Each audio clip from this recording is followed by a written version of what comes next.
If c equal to 5/9 f minus 32 for 32 degree, तो f equal to 176। तो find हमने c की value find करनी है। तो c हमारे पास ने ली है 5/9 इंटू एफ की वैल्यू यहाँ पे 176 ली है। यहाँ पे हम 176 लिखेंगे माइनस 32। तो 176 से 6 में से 2 गए तो हमारे पास 4 आ गया। 7 में से 3 गए तो हमारे पास 4 आ गया 1। तो 5/9 इक्वल टू 144। 5 को इसके साथ मल्टीप्लाई करेंगे 144 के साथ, तो ये हमारे पास आ जाएगा 720/9। तो ये हमारे पास बचेगा 720 को हम 9 पे डिवाइड करेंगे। 9 8 आर 72 और 0 का 0। तो यहाँ पे हमारे पास आ जाएगा 80 सेंटीग्रेड या सेल्सियस। ये हमारे पास सी की वैल्यू आ जाएगी।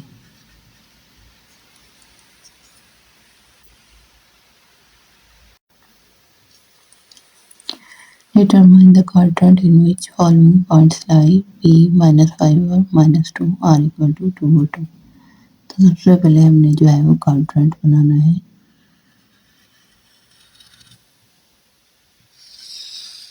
ये हमारा x है, ये हमारा x एक्सिस है, यानी नेगेटिव वैल्यू इधर आएगी। ये y है, ये y एक्सिस है, यानी यहाँ पे नेगेटिव वैल्यूज आएगी।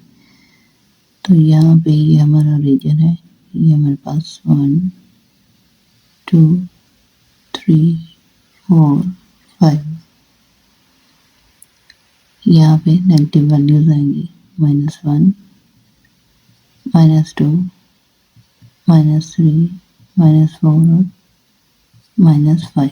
ये पॉजिटिव है, तो यहाँ पे 1 2 3 4 एंड 5। ये हमारे पास नेगेटिव है, तो यहाँ पे नेगेटिव वैल्यूज आएंगी -1 -2 -3 -4 -5। तो उसने हमें ये पॉइंट्स दिए हैं -5 और -2। अब यहाँ पे हम ये हमारे पास पॉइंट्स का ये पॉइंट है, यानी ये x है और ये y है। x की वैल्यू -5 हो और y की वैल्यू -2 हो, तो ये किस पॉइंट क्वाड्रेंट में आएगा? x की -5। तो -5 यहाँ इस क्वाड्रेंट में जो है -5, यहाँ x की वैल्यू -5 है। अब y की वैल्यू जो है -2 है, तो यहाँ -2 y की वैल्यू है। अब यहाँ पे r ये x की वैल्यू है, ये y की वैल्यू है 2 और 2। तो ये पॉजिटिव हमारा क्वाड्रेंट है। ये x की वैल्यू हमारे पास 2 और ये y की वैल्यू हमारे पास 2। तो ये वाला हमारा पॉइंट है। तो ये हमारा फर्स्ट क्वाड्रेंट है, ये हमारा सेकंड क्वाड्रेंट है, ये हमारा थर्ड क्वाड्रेंट है और ये हमारा फोर्थ क्वाड्रेंट है। तो यहाँ पे हमारे पास जो है R जो है वो हमारे पास फर्स्ट क्वाड्रेंट में है और P जो है हमारे पास वो हमारे पास थर्ड क्वाड्रेंट में है। यानी ये वैल्यूज जो है वो फर्स्ट एंड थर्ड क्वाड्रेंट में लाई करती हैं।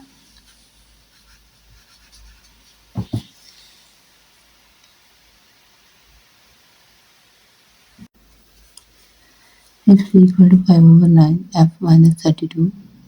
तो f की वैल्यू उसने हमें यहाँ पे दी है, तो c इक्वल टू 5/9 इंटू 638 -32। ये आ जाएगा 5/9। 8 में से 2 गए तो हमारे पास रह गया 6। 6 में से 3 गए तो हमारे पास रह गया 3, यानी 36।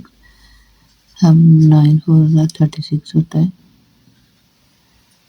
तो हमारे पास आ गया 5 4 20। तो सी की वैल्यू हमारे पास 20 आ गई। जब हमारे पास एफ जो है वो 68 होगा तो सी हमारे पास 20 होगा, 20 degree. If f equal to 9/5, c plus 32 and c equal to 10 है, तो फाइंड हमने फ़ारेनहाइट हमने फाइंड करना है। तो f हमारे पास है 9/5, c की वैल्यू 10 जो है वो दी है, हम इसमें पुट करेंगे प्लस 32, तो ये आ जाएगा 5 2 10, 9 मल्टीप्लाई बाई 2 प्लस 32, तो ये हो जाएगा 9 2 18 प्लस 32, तो ये हमारे पास आ जाएगा 8 में 2 डाले 10 0 1 कैरी आ गया 3 + 1 4 + 1 5। तो हमारे पास अगर 10 सेंटीग्रेड होगा तो आंसर हमारे पास फ़ारेनहाइट में 50 सेंटीग्रेड 50 फ़ारेनहाइट होगा।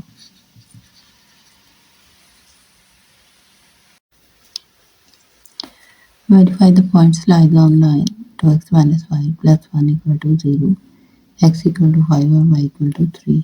वो कह रहा है कि हमने जो है ये पॉइंट्स चेक करने हैं कि ये लाइन पे हैं या नहीं, जबकि हमारे पास x की वैल्यू 5 और y की 3 दी है। तो जहाँ पे x है वहाँ पे हम उसकी वैल्यू पुट करेंगे 5 माइनस y है तो y की वैल्यू हम 3 पुट करेंगे प्लस 1 = 0। तो 5 × 10 माइनस 3 + 1 = 0। तो ये हमारे पास 10 + 1 ये भी पॉजिटिव का है और ये भी पॉजिटिव का 1 है, तो ये हमारे पास 11 हो जाएगा -3 = 0। तो 11 में से 3 निकलेंगे तो हमारे पास 8 बच जाएंगे = 0। तो ये हमारे पास 8 जो है डज नॉट इक्वल टू 0, 8 जो है वो 0 के बराबर नहीं होता। इट मीन्स कि ये हमारी लाइन जो है doesn't lie on given line। तो हम लिखेंगे 5 and 3, ये हमारे जो पॉइंट्स उसने दिए हैं 5 and 3 does not lies on given line।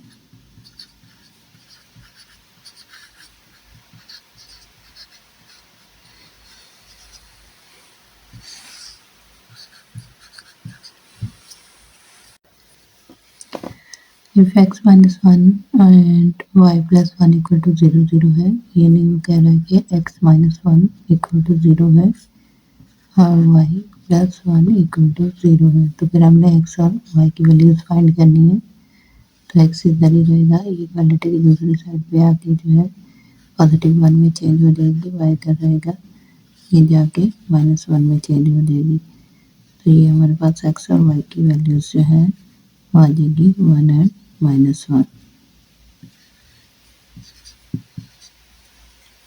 Plot a graph, हमने एक ग्राफ जो है वो ड्रा करना है, जबकि हमारे पास x की वैल्यू है -3 -2 -1 0 1 और 2 और y की वैल्यू है 2 2 2 2 2 एंड 2। तो हमने जो है हम सबसे पहले ग्राफ ड्रा करने के लिए हम क्या करेंगे, यहाँ पे हमने x एक्सिस और y एक्सिस लेने हैं। 4 हमने क्वाड्रेंट बनाने हैं। ये हमारा फर्स्ट क्वाड्रेंट है, ये सेकेंड, ये थर्ड और ये फोर्थ। ये हमारा x है, ये हमारा x एक्सिस है, ये y है और ये y एक्सिस है, मतलब ये हमारा रीजन है, ये 0 होता है, रीजन ऑलवेज इक्वल टू 0 होता है। यहाँ पे जो हमारे x पे है ये हमारी वैल्यूज जो है वो पॉजिटिव होंगी 1 2 3 4 5 एंड 6 सो ऑन। इसी तरह जो है वो हम वैल्यूज लेंगे। हम यहाँ पे सेम ऐसे ही सीक्वेंस के साथ हम लिखेंगे -1 -2, -3, -4, -5। अब ये y है तो यहाँ पे पॉजिटिव टर्म्स आएंगी। ये हमारा ओरिजिन है, ये वाला ओरिजिन 0, तो यहाँ पे हमारे पास आ जाएगा 1, ये 2, ये 3, ये 4 और ये 5। अब यहाँ पे नीचे आ जाए,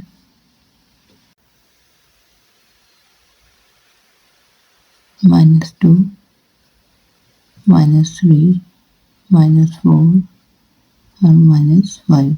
इसी तरह हमने सारी टर्म्स बनानी है। अब यहाँ पे वो कह रहा है एक्स एक्सिस की हमारे पास है y वैल्यू -3, तो -3 यहाँ पे है x की वैल्यू, -2 ये है, -1 ये है, तो यानी हमारा जो है उसके बाद है 0, 1, 2, तो हमारा जो है y की 2 है, यानी पॉजिटिव 2 ही है सबकी, तो ये हमारा यहाँ से स्टार्ट होगा। हमारी एक्स एक्सिस और वाई एक्सिस यहाँ से यहाँ तक 2 तक है, हमने यहाँ 2 तक चलना है।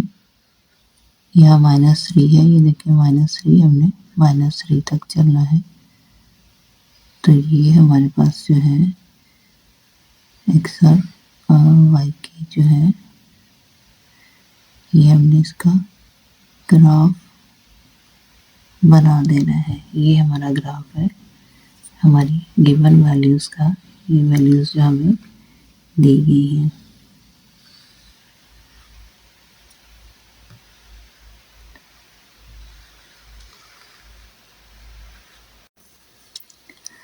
Find the value of f, m and c by expressing 3 minus 2x plus y equal to 0 in y equal to mx plus c।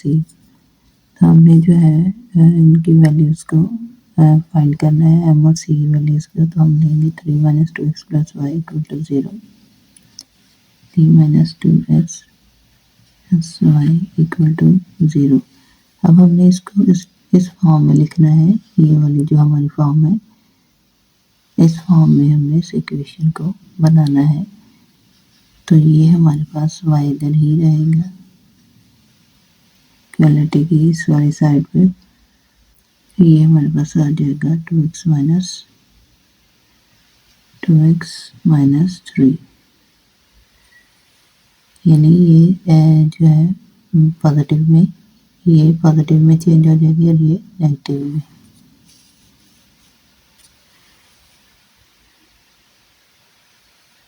तो ये हमारे पास आ गया y, ये इस फॉर्म में आ गया y equal to mx plus c। तो y जो है ऑलरेडी है, m की वैल्यू जो है यहाँ पे ये m की वैल्यू बन जाएगी, और c ये हमारे पास c की वैल्यू बन जाएगी। तो हम इसको लिखेंगे here m equal to 2, positive 2 है तो 2 लिखेंगे, c इक्वल टू -3 है तो हम इसको -3 लिखेंगे। तो ये हमारे पास m और c की वैल्यूज आ जाएंगी।